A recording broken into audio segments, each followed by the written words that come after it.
Hey guys, so I'm just doing a quick deck profile of my Silver Thorn deck, so I hope you guys enjoy.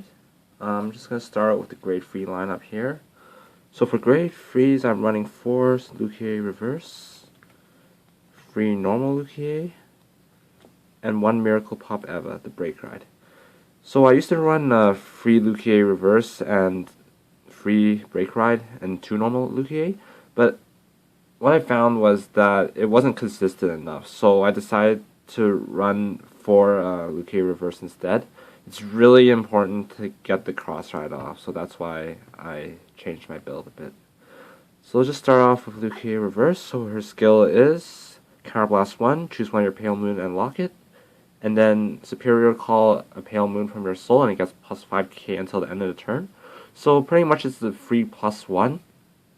And because of the plus 5k, it basically makes up for the locking cost. So it makes this deck pretty strong because you just get lots of plus 1s, and over time it just builds up. And then suddenly your opponent doesn't have a hand anymore, and you just win.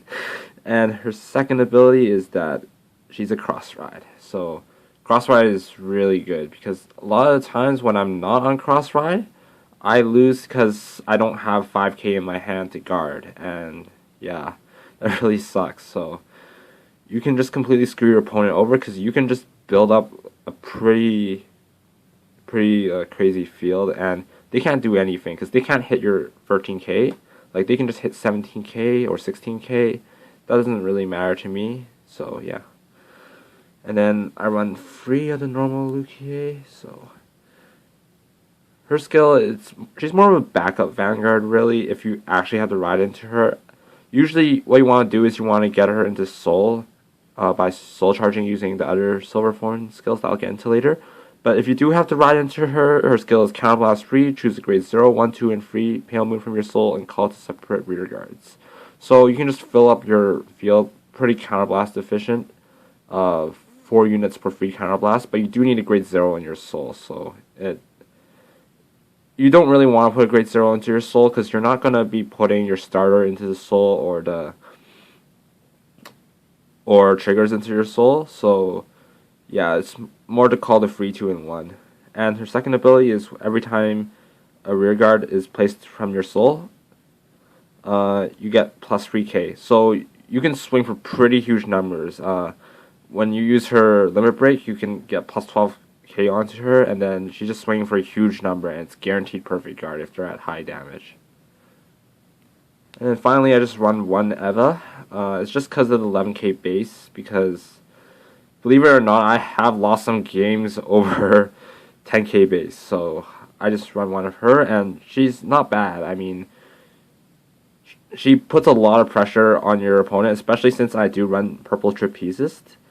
And she's also decent for building up your soul. When she attacks, she gets plus 1k. So there's not much to say about this card. So on to the grade 2s. So for grade 2s, I run 4 Marikika, 4 12k attackers, and 3 10k attackers. So it's pretty standard for 11 grade 2s. Some people run 12 grade 2s, but I don't like the ratios on that. So nothing much to say about the 10ks and the 12ks, but for Marikika, her skill is Counterblast 1. When this attack hits a Vanguard, if you have a Pale Moon Vanguard, you may pay the cost. If you do, choose up to 1 card from your soul with Silver Thorn in its name and Superior Call it. And then at the end of the turn, put it back into the soul. So she's pretty good. Usually you want to ride into her, so she's pretty much a guaranteed hit. And then, depending on whether your opponent damage checks the trigger or not, you can superior call either attacker, or you can superior call another rear guard just to get some skills off. Usually it'd be Irina, but yeah. Or it could be to just boost your attack to make sure they have to guard more. So yeah, she's a pretty good on-pressure card. Usually she won't hit late game because your opponent will always guard it, but yeah, she's pretty good for early game pressure. So not much to say about the grade 2s. Just a note though, you probably want to get these 12ks into soul. Usually you don't want to call rear guards from hand late game. you always want to use the Luquier reverses skill to get them on the field. So sometimes it's not that bad to ride into this if you don't have another option. But yeah, so that's it for the grade 2s. So on to the grade 1s. So for grade 1s, I run 4 perfect guards. It's pretty standard.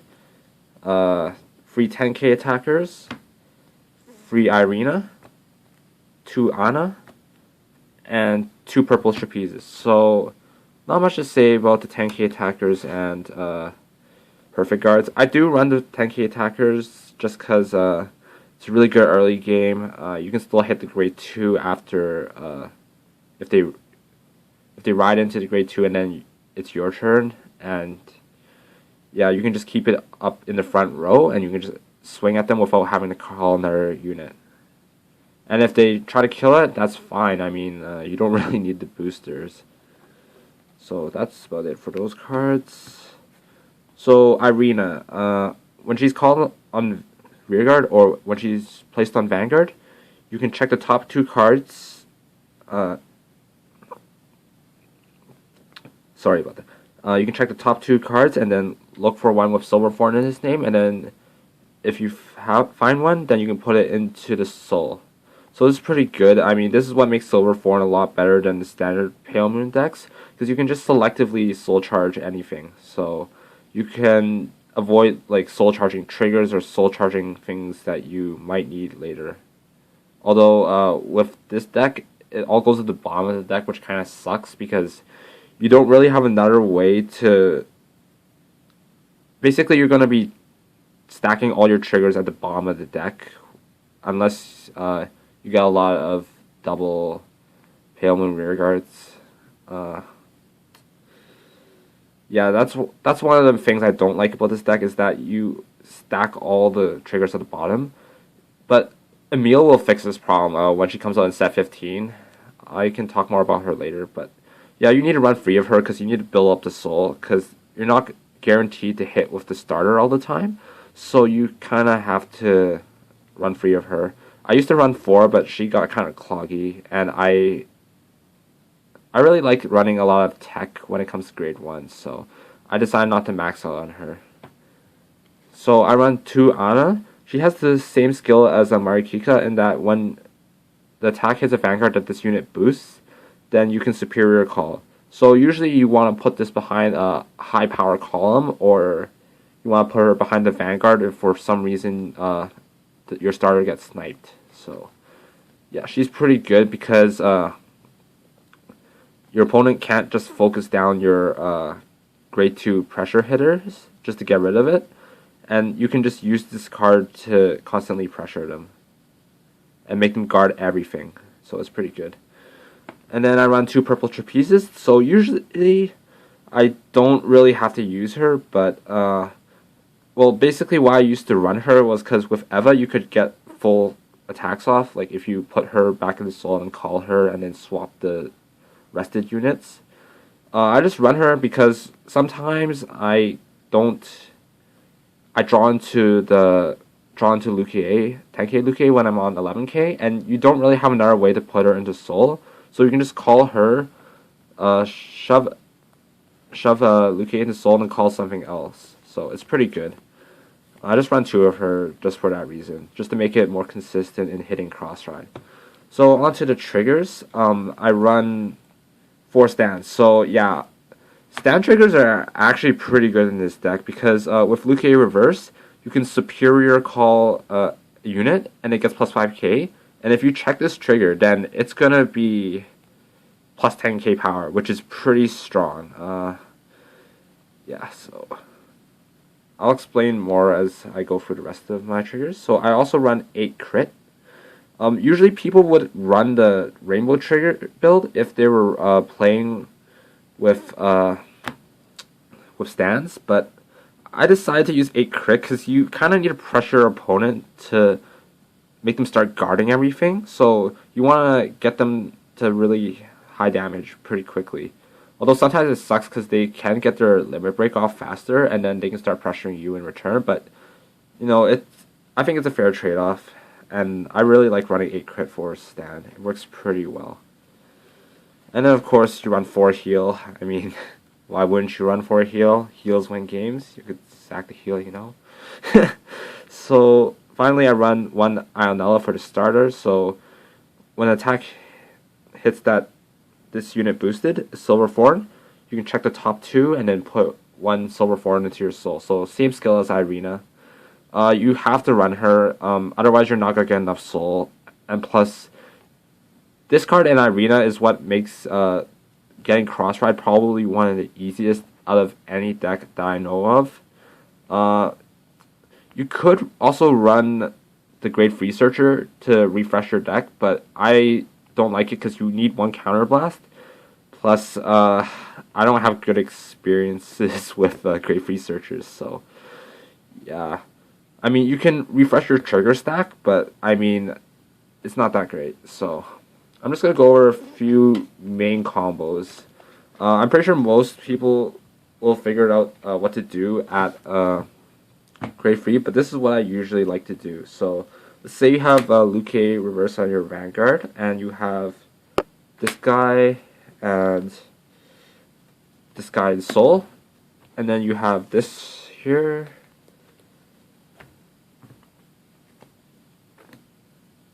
Oh, just move this a bit. Okay. Let's say you have that,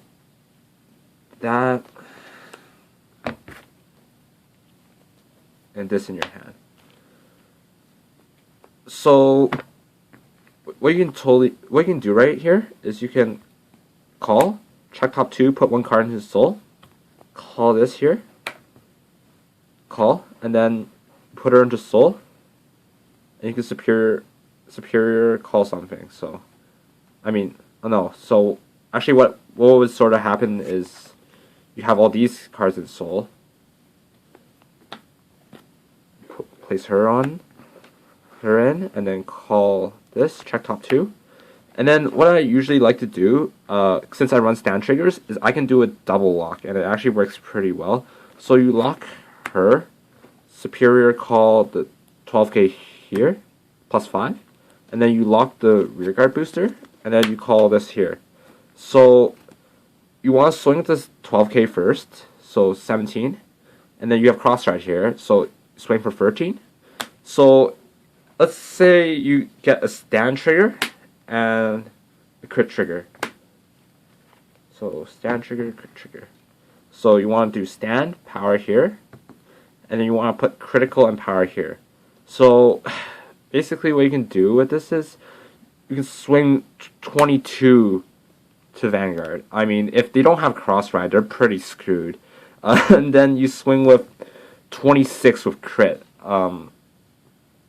So pretty much you just burn a lot of your opponent's hand, and if for some reason they were ahead of you right now, they would have completely lost all their advantage, and you only called 2 cards this turn. So, and you got a full field from almost nothing. So pretty much if you survive the next turn, you should be able to kind of cut it off there. So it really depends on whether your opponent has Crossfire or not. So there's not much left to say about this deck. It's a really fun deck. The major weakness is that okay, I'm just gonna say the major weakness of this deck is definitely Revengers. That's the only deck I haven't been able to figure out how to beat. Like Link Joker, you know, people say that Link reverse decks are pretty weak against Chaos Breaker, but that's not actually true. Because you can just outplus them back with locking. But problem with Revengers is they can just get a full field on you. So pretty much they're completely even on field advantage.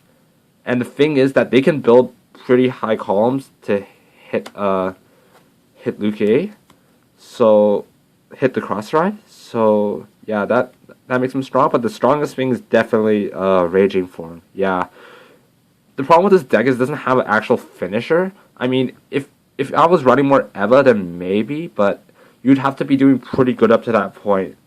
Like, you can't always win on Break Ride turn with Eva. That's why I don't run her anymore.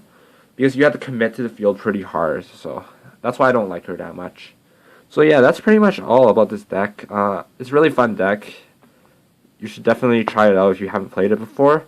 It's pretty expensive though, because Luquier is going for $40 a piece, and this one's the SP, which is worth like 70, $80. So yeah, thanks for listening to my video. I'm sorry if I was kind of going off on a loop at some points, but hope you can subscribe and check out more of my videos when they come out. Thanks.